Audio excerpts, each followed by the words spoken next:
Graham Smith, Mayor of Mackenzie District, thank you for signing our community appeal for the Prime Minister to protect local democracy and stop Three Waters.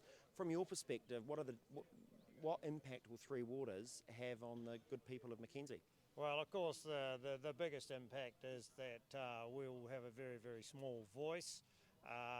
The second thing is that we'll have no control over our water, and we've got a lot of issues around that, and we're improving our water. And the third thing is the fact that we've put a lot of our community ratepayer money into assets which will become stranded, and we won't get any value back out of them. And in fact, it's a bit of an asset grab for the government, which takes our debt-free assets and debt funds the future of the Three Waters. So it's interesting you mentioned this in the speech, the event we just had about the very low debt your council has achieved. The government would probably say, well, your assets aren't very good and we need to spend a lot of money to bring them up to scratch. Do you accept that? No, I don't accept that. While we're not 100% compliant, and not many water schemes in this country are, we're working well towards that being. So our major towns was Twizel, Tekapau and Fairlie. Twizel's virtually there. It has a full filtration plant.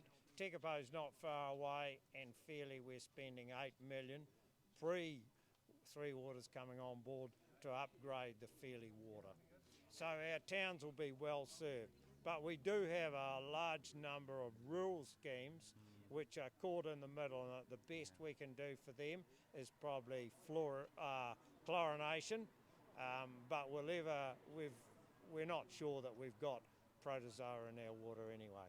So we're down here in Fairlie, and you also mentioned that your council's one of those that have joined the group of councils to resist Three Waters and protect local democracy and local assets and control, etc.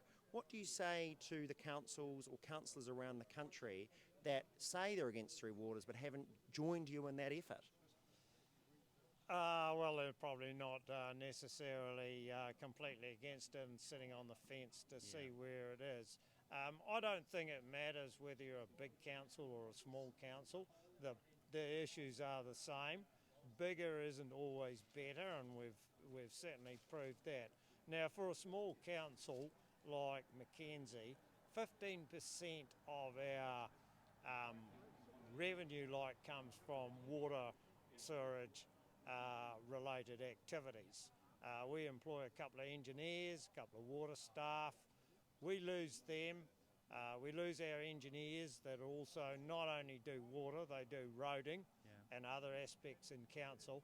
We seriously jeopardise the sustainability of a small council. We're the third in the country, and with the other reforms, it's not just Three Waters. We've got the RMA reform, and we've got the future of local government coming on board. So there's going to be some pretty soul-wrenching discussions to be held. Do you think that your locals can in any way expect an equivalent quality service that your council is providing right here in Fairlie if it's run, 150 kilometres away in Christchurch? No, not at all. But at the same time, we realise that we're pretty small, and we did look at other alternatives, such as a catchment scheme, where possibly we've got Timaru, Waimate, Mackenzie, maybe Ashburton, and we become a subset, you see, and work as that would be our entity, and we would work with we call it a CCO, a council-controlled organisation, and manage the water that way. So there's ways and means of doing it, but at the same time the Mackenzie people keep their voice, keep their autonomy, and this council stays in business. So this alternate model that you're putting up, it's actually that we're going to be doing, the Taxpayers Union doing some more work around something that sounds very similar that we'll be releasing in the next few weeks. Have you gone to the government with this suggestion, and what's been their response?